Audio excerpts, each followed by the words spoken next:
नमस्कार, welcome to channel of रिचर्स classes. आज हम बात करेंगे म्यूचुअल फंड के बारे में। व्हाट इज़ म्यूचुअल फंड और वो किस तरह से काम करता है। So mutual fund is a financial vehicle. ये एक व्हीकल है। It's a type of investment for pools money from the multiple investors and invest in the various assets like the stock, bond and other securities. यानी किसी के पास पैसा है लेकिन उसको नहीं पता है कि भी हम हमारा पैसा कैसे लगाएं, या फिर हमें शेयर मार्केट के बारे में नॉलेज नहीं है। तो ऐसे केसेस के अंदर हम कैसे काम करें, या हम हमारी जॉब कर रहे हैं या कुछ भी और काम कर रहे हैं, तो हम हमारा पैसा कहाँ लगाएंगे।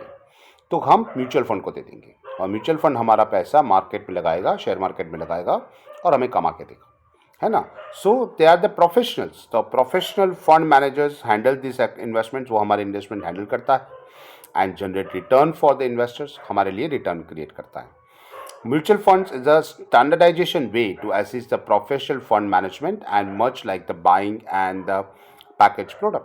जैसे कि हम खाना नहीं घर पे बना सकते तो हम क्या करते हैं, लोग जो बनाते हैं कि उसको हम दे देंगे भी कि हमारे लिए इतना बना दे, वो हमें बना के दे देगा, है ना। सेम वे हम यहाँ पे हमारा पैसा उनको देंगे, वो हमें प्रॉफिट बना के देगा, राइट।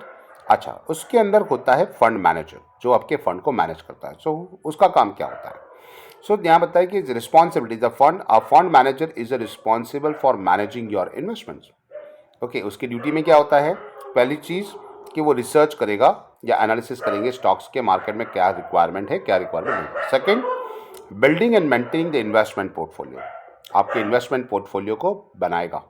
ओके, यानी कि शेयर्स में कितना पैसा लगाना है, डिबेंचर में कितना पैसा लगाना है, वो आपका पोर्टफोलियो बनेगा। उसके बाद है monitoring the performance of the managing risk in the investment. यानी आपका जो जहाँ पे पैसा लगा हुआ है उसको मॉनिटर करेगा कि वो ग्रोथ हो रहा है, नहीं हो रहा है, पैसा बढ़ रहा है, नहीं बढ़ रहा है।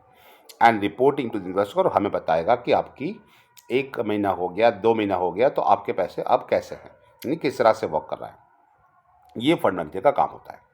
Fund manager working on a large scale operation, वो बहुत बड़े पैमाने पे काम करता है and the mutual fund structure के अंदर, and creating thousands and even millions of investors simultaneously. वो आप एक का पैसा नहीं लगाएगा। जैसे कि मिस्टर ए था तो मिस्टर ए के 10 लाख रुपए थे, है ना, तो उसके 10 लाख लगाए। मिस्टर बी था तो उसके 15 लाख रुपए थे, वो भी लगा दिए। मिस्टर सी का था तो उसके 5 लाख थे। या मिस्टर डी छोटा था मेरे जैसा, तो वो बता दिया कि भी हम 5,000 रुपये लगा रहे हैं, 5K रुपीज़। तो इन सब का पैसा मिला के वो लगाएगा, उसको साइमल्टेनियसली सबको एक साथ में चलाएगा वो। ओके, तो ये फंड मैनेजर का काम होता है। अच्छा, अब लास्ट बात आती है कि लार्ज स्केल फंड मैनेजमेंट क्या होता है। तो लार्ज स्केल पे जब काम करती है तो उससे असेट्स मैनेजमेंट कंपनीज बनाई जाती है, वो सिंगल एक पर्सन नहीं होता। लार्ज स्केल फंड मैनेजमेंट करने के लिए एएमसीज होती है which operate the mutual fund, वो म्यूचुअल फंड के अंदर काम करती है। और AMCs are factories of producing the investment opportunities.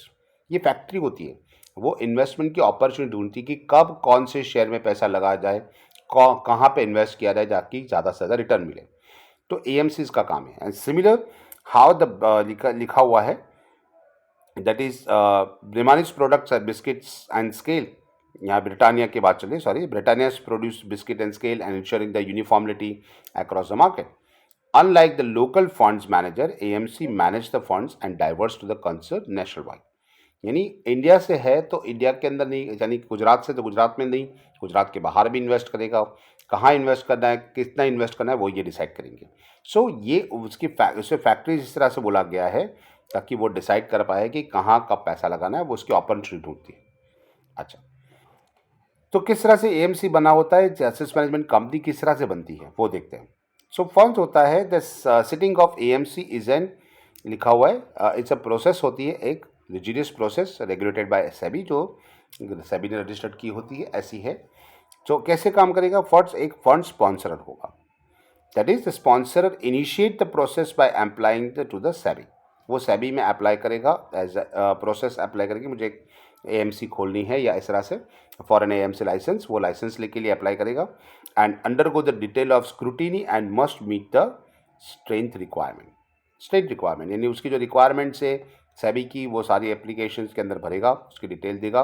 Once approved, एक बार उसको स्ट्रक्चर मिल गया, स्पॉन्सर का काम मिल गया, the sponsor from the trust, एक ट्रस्ट क्रिएट करेगा, ओके, जिसे हम एएमसी से नाम जाएंगे। ओके, दूसरा बात होता है, अच्छा, ट्रस्टी। ये एएमसी को हैंडल कौन करेगा, ये ट्रस्ट को हैंडल कौन करेगा, उसको नाम होता है ट्रस्टी। ट्रस्टी कौन होता है, जो एएमसी को ऑपरेट करता है। Okay, and the best interest of investors, उसका काम होता है कि इन्वेस्टर जो भी हमारे यहाँ पैसा लगा रहा है, हमारी कंपनी के अंदर, फॉर्म के अंदर काम कर रहा है, उसको हम अच्छे से अच्छा रिटर्न दें। तो ये होता है बेस्ट इन्वेस्टर्स के लिए। ट्रस्टी, उसका काम होता है इंडिपेंडेंट फ्रॉम द स्पॉन्सर, वो स्पॉन्सर अलग होगा और उसका ट्रस्टी अलग होगा, राइट। चलो अब बात करते हैं असेट्स मैनेजमेंट कंपनी, एएमसी क्या होगी। इट्स एन कोर एंटिटी, एक कंपनी होती है जिसका काम होता है managing the mutual funds and schemes, उसकी स्कीम्स को मैनेज करना। अलग अलग तरह की स्कीम्स होती है, वो हम आगे देखेंगे किस तरह से स्कीम्स होती है और लोगों को किस तरह से वो पैसा बना के देती है। उसका जो होता है, it has an fund manager, उनके अंदर फंड मैनेजर्स होते हैं, एनालिसिस्ट होते हैं और अदर प्रोफेशनल होते हैं जो अकाउंटेबिलिटी यानी उनके अकाउंट्स हैंडल करते हैं। अच्छा, कस्टोडियन, कस्टोडियन क्या होता है, तो आपके बिहाफ पे जो भी शेयर्स लिए जाएंगे, आपके पास से जो फंड लिया जाएगा, आपके नाम से जो शेयर्स लिए जाएंगे, बेचे जाएंगे, उसको मैनेज करता है वो, उसका कहते हैं custodian. Custodian is responsible for safeguarding the mutual funds assets and such as stocks and bonds. जैसे कि मिस्टर एक्स के नाम पे, उस मिस्टर एक्स ने 50,000 रुपये लगाए थे। ओके, उसकी ए कंपनी के अंदर पैसा लगाया था, बी कंपनी के अंदर पैसा लगाया था और सी कंपनी के अंदर पैसा लगाया था। अब उसमें से 50,000 के 60,000 हुए कि नहीं हुए, तो उसका अकाउंट बनाया जाएगा कि उसके ए कंपनी में कितना प्रॉफिट बना के दिया, बी में कितना प्रॉफिट हुआ, सी में लॉस हुआ तो कितना लॉस हुआ, उनका मिस्टर एक्स का कितना पैसा बिजनेस के पास अभी म्यूचुअल फंड कंपनीज के पास पड़ा है, वो डिसाइड करने के लिए ये कस्टोडियन होता है जो उसको मैनेज करता है। अच्छा, उसके बाद करते हैं RTA, that is registered and transfer agent. RTA क्या करता है, is investor service like the issuing folios, यानी आपको डिटेल्स दी जाती है, ट्रांसफरिंग यूनिट्स आपके नाम पे, आपका कितना जितना पैसा है उसके नाम से। जैसे कि यूनिट ट्रस्ट के अंदर क्या होता है, म्यूचुअल फंड्स के अंदर आपको सपोज एक मान लेते हैं कि ₹100 का एक यूनिट होता है, 100 रुपये का एक यूनिट होता है। जैसे कि आपने 5 लाख रुपए इन्वेस्ट किए, 5 लाख रुपीज़ इन्वेस्ट किया हुआ है, तो आपको क्या करेंगे, 5,000 यूनिट्स आपको बना के दे देंगे। ओके, कि 5,000 unit at the rate of 100, इस तरह से करके आपको बना के दे दिया जाएगा। समझ में आया। तो ये 5,000 यूनिट्स आपके पास है। जब आप ज़्यादा आपके पास पैसा लगा और तो और आपने 1 लाख ले लिया, राइट, तो आपने 1 लाख लिया तो आपके और 1,000 यूनिट अब उसके अंदर ऐड करना होगा। आपने ज़रूरत पड़े पे पैसा नहीं उठा लिया, 2 लाख रुपए निकाल लिए, तो वो उसमें माइनस करेगा। तो ये जो सारा हिसाब किताब रखता है, इसको कहते हैं RTA, that is registered and transfer agent. Okay, उसके बाद करते आगे जाते हैं कौन सी चीज़ याद रखनी है। तो यहाँ पे एक स्पॉन्सर जो होता है उसकी क्रेडिटेबिलिटी होती है, वही उसकी मार्केट में शाख होनी चाहिए, वो मार्केट में क्रेडिटेबल पर्सन होना चाहिए। ऐसी कंपनी, ऐसे लोग ही आप लोगों का पैसा वहाँ पे लेंगे, लोग उसके ऊपर ट्रस्ट करेंगे और पैसा देंगे। So reputations of the fund sponsor ensure that they are dealing with the trustworthy entity. जैसे कि रिलायंस कंपनीज है, तो रिलायंस डिबेंचर्स का, रिलायंस म्यूचुअल फंड्स होगा, एसबीआई म्यूचुअल फंड्स होगा, आईसीआईसीआई म्यूचुअल फंड्स होगा। तो इस तरह से लोग उसके ऊपर विश्वास करेंगे कि भी ये वेल नोन है, उसकी मार्केट में क्रेडिट अच्छी है, तो लोग ऐसे चलाएंगे। अच्छा, यहाँ पे बता रखा है फंड मैनेजर एक्सपर्टाइज, उनकी एक्सपर्टाइज होनी चाहिए, यानी वो फील्ड के अंदर लंबे अरसे से काम करने चाहिए। They having a skill and experience person उनके पास होना चाहिए जो काम करेगा। एक इधर यहाँ पे बता रहे कि Aditya Birla group of industries है, उन्होंने सन लाइफ एएमसी स्टार्ट की है, जो कि आपका पैसा म्यूचुअल फंड्स के लिया जाएगा। यहाँ पे क्या होता है, नाम दिए गए कि स्पॉन्सर कौन है, तो आदित्य बिरला कंपनी लिमिटेड जो है उसका स्पॉन्सर है, and Sun Life AMC investors company.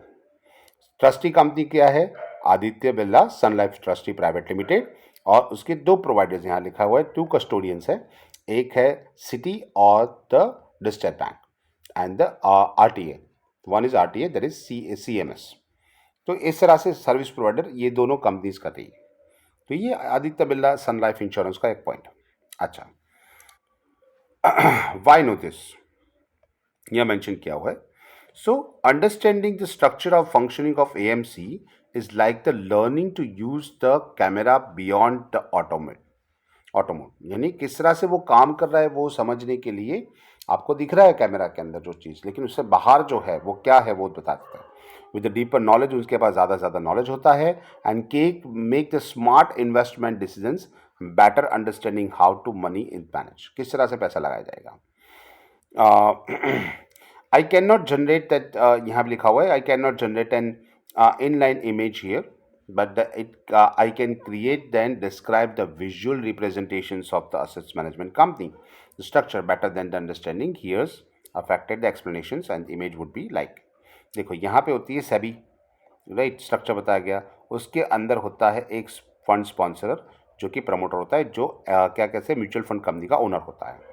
वो क्या करेगा, एक ट्रस्टी बनाएगा, बोर्ड ऑफ ट्रस्टी, है ना, जो उसको हैंडल करेगा।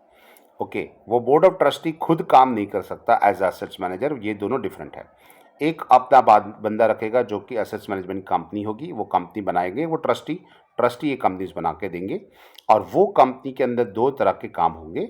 एक होता है फंड मैनेज करेगा कि कहाँ पे कहाँ इन्वेस्ट करना है वो, और दूसरा होता है कस्टोडियन जो कि सर्विस प्रोवाइड करता है आपको। तो ये दो चीज़ ये तरह से होती है। अच्छा, ये डायग्राम के अंदर आपको यहाँ मेंशन किया है कि सेबी, पहले बताया कि सेबी जो रेगुलेटर है is the top of the over searching the authority ensuring the market, और EFP फंक्शन में ट्रांसपेरेंसी लाती है। फंड स्पॉन्सर क्या होता है, वो connected directly with the SEBI, और वो क्या करता है, प्रमोटर जो कि फंड स्पॉन्सर वो प्रमोटर होता है, AMC का स्थापक होता है, वो उसको स्थापना करता है, and applying for the AMC licence. Trustee and AMC क्या होते हैं, यहाँ बता दिया कि वो establish the board of director, एक ट्रस्ट बनाएंगे और ट्रस्ट के अंदर 5-6 लोग बनाएंगे जो उसको AMC को हैंडल करेंगे, and AMC act in the interest of the investors, उनकी इन्वेस्टर के बिहाफ पे काम करें। असेट्स मैनेजर क्या होता है, वो ऑपरेशनल हब होता है जहाँ पे असेट्स मैनेज की जाती है। अच्छा, सर्विस प्रोवाइडर कौन होता है, there is responsibility for investing and managing funds, उनका काम होता है लोगों का, जो फंड मैनेजर काम करता है, यहाँ पे फंड मैनेजर्स आर रिस्पॉन्सिबल, वो रिस्पॉन्सिबल होता है। और जो सर्विस प्रोवाइडर होता है इज रिकॉर्ड कीपिंग, वो हिसाब रखते हैं, सेफ गार्डिंग द एसेट्स, आपके शेयर्स वगैरह संभाल के रखते हैं, और आपको सर्विस प्रोवाइड करते हैं। अच्छा, यहाँ पे जो मेंशन की है दैट इज इंपॉर्टेंट पॉइंट, वो है a fund manager is responsible for managing mutual funds, वो उसके लिए जवाबदार होता है। AMC is like the promoter of mutual fund, यानी वो शुरुआतर होता है जिसको AMC उसको चलाती है, उसको उसके बाद स्पॉन्सर जो होता है वो AM के लिए लाइसेंस अप्लाई करता है, वो अपॉइंट ट्रस्टी, स्पॉन्सर क्या करता है, ट्रस्टी एंड AMC कंपनी को बनाता है। AMC is an investment manager, वो इन्वेस्टमेंट मैनेज करता है और running the mutual fund run करता है। कस्टोडियन जो होता है, custodian is appointed by AMC, AMC को जो AMC है वो कस्टोडियन को अपॉइंट करती है, और वो होल्ड आपके शेयर्स होल्ड करता है, नदर एसेट्स ऑफ AMC वो हैंडल करता है। RTA is responsible for servicing, वो आपको सर्विस प्रोवाइड करता है। अच्छा, the challenge in Indian for the mutual funds वो हम नेक्स्ट लेक्चर के अंदर डिस्कस करेंगे। तो आशा है आपको हमारा वीडियोस पसंद आता होगा, बने रहिए हमारे साथ। Till then, good day.